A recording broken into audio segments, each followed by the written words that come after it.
La Asociación Evangelística Luis Palau presenta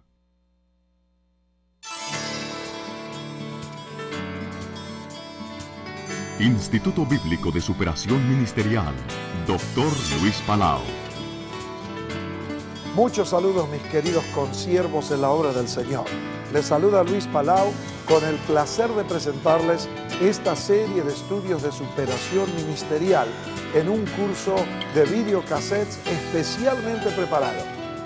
Un curso bíblico avanzado, ágil y ameno, con un manual guía y libros de apoyo que le darán una nueva visión, que ampliarán sus conocimientos y que le otorgarán en forma práctica una gran cantidad de elementos que edificarán su vida y ministerio cristiano. Hoy vamos a estudiar el curso Adolescencia y Juventud con nuestro amigo el profesor Daniel Bustamante. Desde su temprana juventud ha tenido un amor especial por la juventud y por eso se lo acaban de nombrar director de Juventud para Cristo para todo el continente latinoamericano. Él ama la juventud, ha enseñado, aconsejado, ha escrito sobre la juventud, y quién mejor que él para enseñarnos acerca de la adolescencia y la juventud desde la perspectiva bíblica. Con ustedes, mi amigo, el profesor Daniel Bustamante. Con ustedes, el profesor Daniel Bustamante, con la clase Ministerio a los Adolescentes y Jóvenes 1. Las clases que vamos a tener aquí tienen que ver con un ministerio juvenil. El ministerio juvenil es uno de los ministerios más difíciles que nosotros podemos enfrentarnos. Lo que ustedes van a recibir es aquí el resultado de más de 39 años de experiencia. Y vamos a tratar de ver con la ayuda de la Biblia el consejo de Dios para poder apoyarnos y hacer un ministerio efectivo que realmente busque la gloria de Dios. Yo voy a tratar de leerles muchos de los conceptos que ustedes van a recibir hoy aquí. Y lo voy a hacer porque hay mucho para decir y tenemos poco tiempo de grabación. Entonces lo que vamos a hacer es entender qué es la introducción de este ministerio. Cuando nosotros nos vamos a enfrentar a un problema cualquiera que sea, vamos a evaluar el problema, vamos a evaluar el tamaño del problema para poder enfrentarlo y darnos cuenta qué es esa realidad y cómo podemos hacer para vencer a ese problema con el que estamos enfrentándonos. No hay posibilidad de llegar a la solución de algo si primero no evaluamos la realidad del tema, porque a veces la realidad supera la imaginación que nosotros podemos tener de un tema. Es muy importante saber que tratándose de la vida espiritual hay una importancia mayor en cuanto a esto, pero nosotros contamos con una ventaja, y la ventaja es que nosotros tenemos un Dios que está escuchando nuestras oraciones.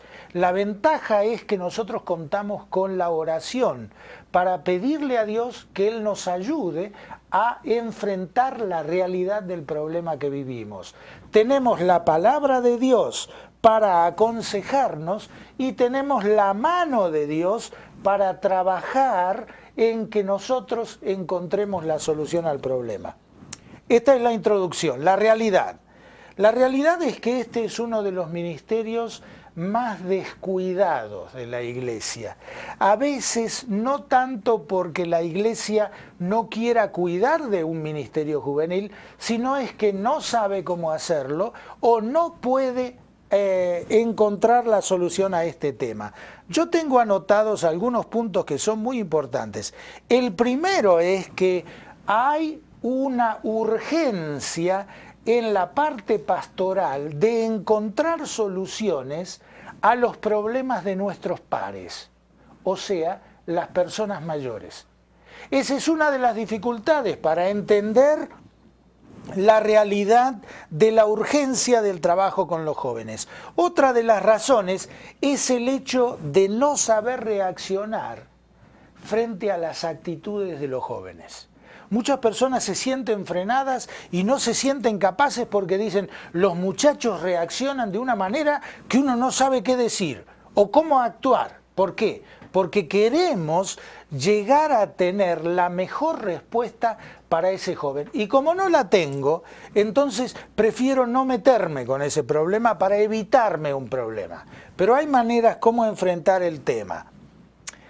El tercer punto es la incapacidad de no soportar sus desplantes. ¿Qué quiero decir con esto? Muchas veces los jóvenes nos fallan, muchas veces llegan tarde, muchas veces dicen que van a venir y no vienen, y hay un montón de actitudes que están reñidas con la misma educación del joven y de las personas mayores.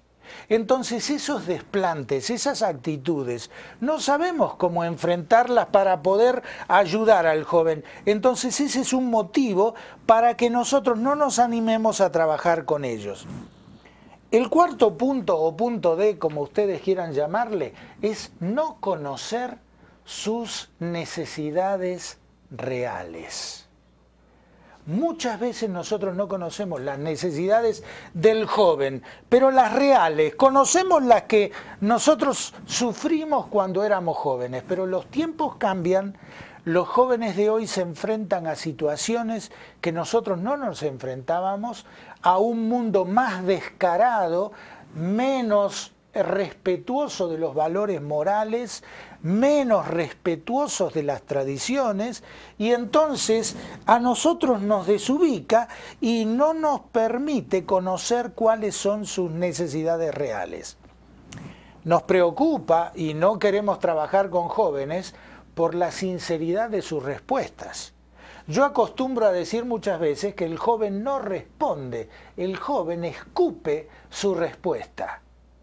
¿Entienden? Si ustedes le hablan de cómo está vestido, el muchacho reacciona de una manera que usted no la esperaba y se lo tira, se lo golpea en su cara, en su rostro, y usted siente el impacto. Y no le toque a sus amigos, porque en cuanto usted le tocó a sus amigos, atájese, porque ahí viene la andanada de esa respuesta que usted no esperaba. Otro de los puntos es la agresividad. Yo no quiero trabajar con alguien que esté agrediéndome. Y el joven está permanentemente compitiendo con los adultos y quiere demostrar que él sabe más. Y en su manera, en su forma de tratar de demostrar que sabe más, resulta que el muchacho comienza a ser agresivo. Comienza a tratarnos como si nosotros fuésemos inferiores. No lo hace conscientemente, lo hace porque él, por su propia edad, está compitiendo con sus mayores. Pasa en la casa con los hijos. Cuando el hijo mayor empieza a querer mostrarle al padre que él es papá, yo ya soy grande, papá, yo ya lo sé, y ese tipo de actitud pasa en la iglesia también. No me vengan a enseñar a mí porque yo lo único que sabe es lo que sus amigos le han dicho, porque no tiene la experiencia vivida anterior y no sabe cómo resolver sus problemas. Otro de los puntos que nos impide trabajar con jóvenes es el no saber cómo sacarlos de su indiferencia o de su confusión. Miren, a veces pensamos que nosotros sabemos muchas cosas en la iglesia y que tenemos todas las respuestas, pero hay un punto que es muy importante. El joven, sobre todas las cosas, está confundido. Porque en la escuela le están dando material, le están dando teoría, le están enseñando a pensar de una manera que él comienza a idealizar las cosas y las saca de la realidad. Cuando él baja de la teoría a la práctica y empieza a golpearse con las circunstancias de la vida, empieza a darse cuenta que todo lo que le enseñaron era relativo, pero que hay una porción de lo que recibió como teoría que vale, que sirve, que es buena, pero también está la parte de la práctica. Las cosas no son tan así como me la habían contado. Entonces, cuando usted no sabe sacarlo de esa confusión, usted se asusta y dice, no, yo no me puedo meter a ayudar a alguien que no sé cómo hacerlo, sacarlo de esa confusión. Y el último punto que tengo en cuanto a la realidad es el miedo propio de saber que los jóvenes hoy están muy preparados. Y a fuerza de ser honestos, debemos reconocer que en muchas áreas ellos están muy bien preparados. La preparación de ellos nos supera. Hermanos, necesitamos entender, saber que además, intelectualmente, en muchas áreas, saben más que nosotros. Y debemos aceptar este hecho humildemente para poder empezar a crecer nosotros y ellos. Hermanos, cuando hay un crecimiento de un grupo juvenil, hay un crecimiento en el grupo y en nosotros. Y nosotros podemos llegar a balancear ese crecimiento poniéndonos al lado de ellos. No para criticarlos, no para demostrarles que nosotros siempre tenemos razón y ellos están siempre equivocados, no, porque no es así. Muchas veces la realidad nos demuestra que hay 50% y 50% de error. Y que nosotros también nos equivocamos. Y que ellos también han crecido. Y que ellos también tienen algo para enseñarnos a nosotros. Una vez hablando con el papá de uno de los muchachos, me decía, mire, lo que pasa es que yo no creo que un hijo tenga nada para enseñarle a un padre. Mentira. Hay un montón de cosas que un hijo puede enseñarle a un padre. Y eso no quita la gran verdad que implica que los dos van a crecer juntos. Cuando el padre se pone al lado del hijo es cuando el hijo mejor crece. ¿Se acuerda ese, a lo mejor cuando usted lo vio que era chico, ese palito que le ponían al lado a una planta para que crezca derecha? Bueno, ese palito es el papá, el pastor, y el arbolito que está creciendo derecho es ese joven, que no tiene experiencia, pero que tiene toda la fuerza, que está explotando y que se va para arriba. Y si nosotros lo ayudamos, va a crecer fuerte y va a ser un árbol realmente vigoroso. Pero no se asuste, a veces uno de los problemas mayores que tenemos en la iglesia es el asustarnos. Y el asustarnos hace que nosotros padezcamos el miedo paralizante. Y muchas iglesias no trabajan con jóvenes porque como no saben cómo hacerlo, están ahí, frenadas, y no pueden hacer nada. Pero la verdad es que se puede hacer y se puede hacer mucho. Miren, Sócrates, ahí me voy a la vieja Grecia, y quiero esto leérselo textualmente. Sócrates decía, este filósofo griego nacido en Atenas entre el 469 y 399 a.C., durante el famoso ciclo de Pericles, él dice, nuestra juventud ama el lujo. Y presten mucha atención, porque cuando terminamos de leer esto, usted va a decir, pero esto parece CNN o algún noticiero de televisión de cualquier país del mundo. No, no, no. Es Sócrates hablando hace tantos años. Quiere decir que los problemas que nosotros enfrentamos hoy no son problemas nuevos. Por eso digo que lo que vale en este tema son los principios que nosotros podemos plantar. Sócrates dice, nuestra juventud ama el lujo. Se portan como maleducados. Tienen desprecio por la autoridad. No tienen respeto por los ancianos. Aman el pasar el tiempo conversando con sus amigos, más que dándose tiempo para los ejercicios físicos. Ellos son tiranos, no ayudan a los que sostienen la casa. Ya no se ponen de pie cuando alguna persona mayor entra en el lugar donde ellos están. Contradicen a sus padres. Discuten y corrigen a sus padres delante de las visitas. No tienen control cuando comen. Lo hacen como desaforados. Dejan todo tirado y desordenado. tiranizan a sus maestros y profesores.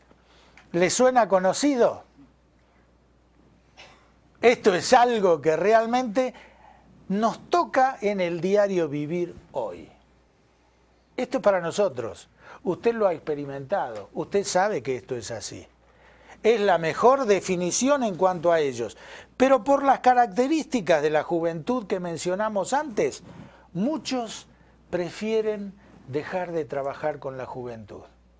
Y yo quiero llevarlos al verdadero espíritu de la Biblia para trabajar con la juventud. Y esto está en Oseas 11:1. Y esa es la clave del ministerio juvenil. Oseas 11:1 dice: cuando Israel era muchacho, yo lo amé.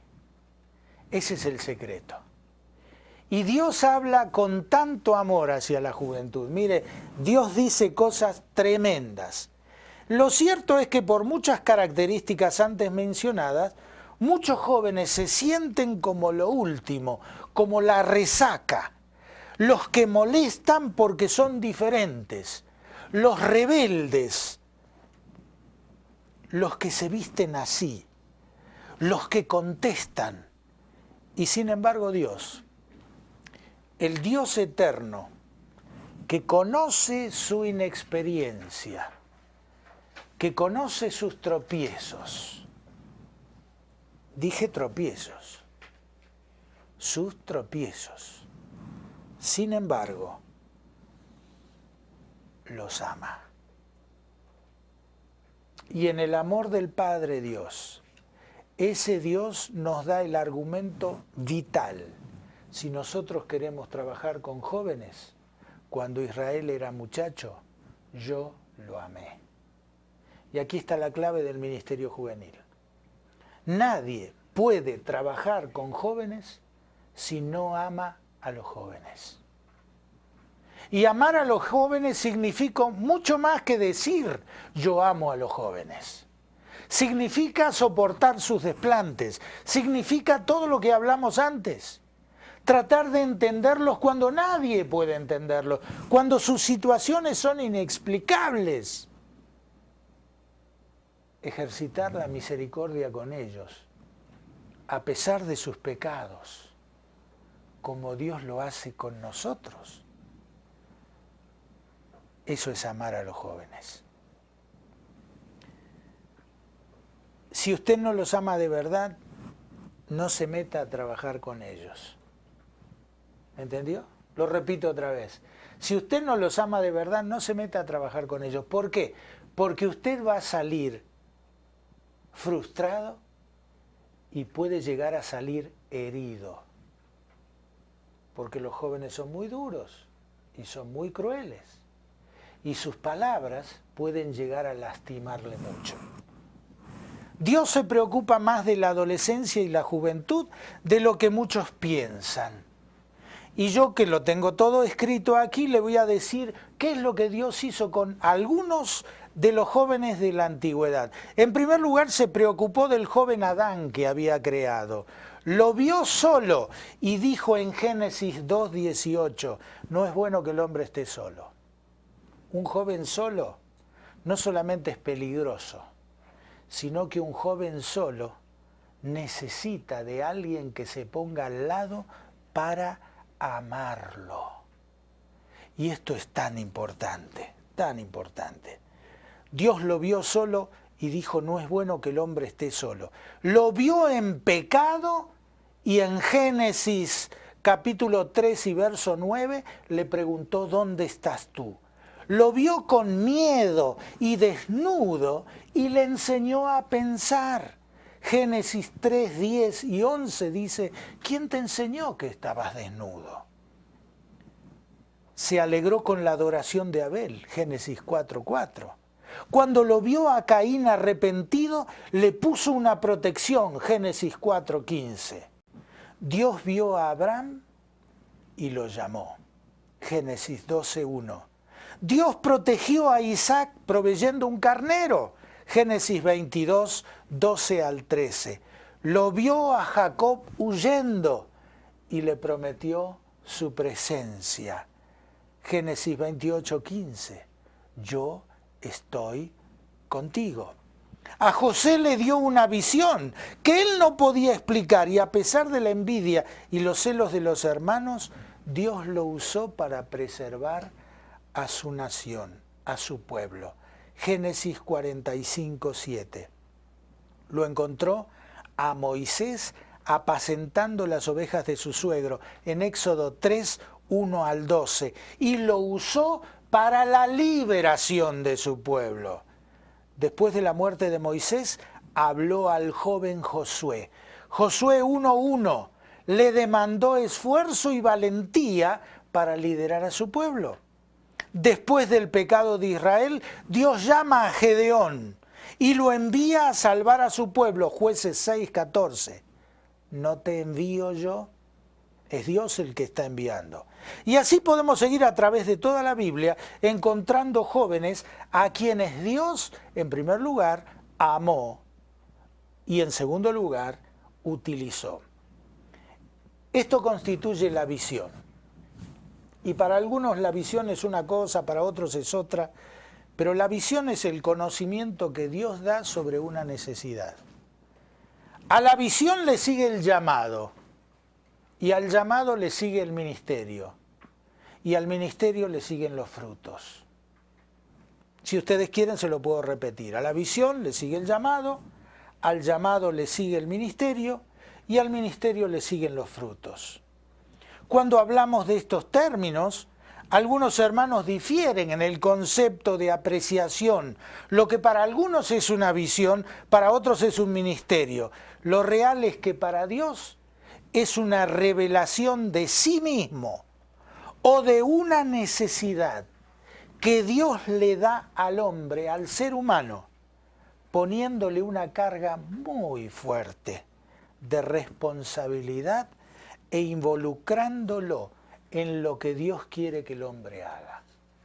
Esto es una visión. Dios siempre busca hombres, Dios siempre busca seres humanos para revelarles algo. Dios no busca una estructura religiosa o una organización. Dios trata con hombres. A veces nosotros nos equivocamos y pensamos que la organización eclesiástica o la denominación o el grupo en el que estamos trabajando es lo más importante. No se equivoquen. Lo más importante es que Dios usa hombres. Y Dios nos va a usar a nosotros, estemos aquí, estemos allá o estemos en algún otro lugar, porque Dios llama y usa.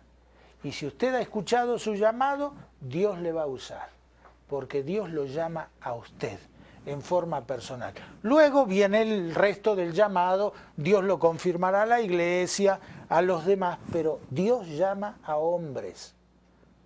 Dios usa hombres. Sí, Dios también usa ministerios, es cierto, pero ahora estamos hablando de hombres. Dios no busca gente que esté vagando. Dios busca gente que esté activa en su obra. Dios no busca superactivos. Dios busca a aquellos que están en sintonía con la voluntad de Dios. Usted no puede escuchar un buen programa de radio si su radio no está bien sintonizada.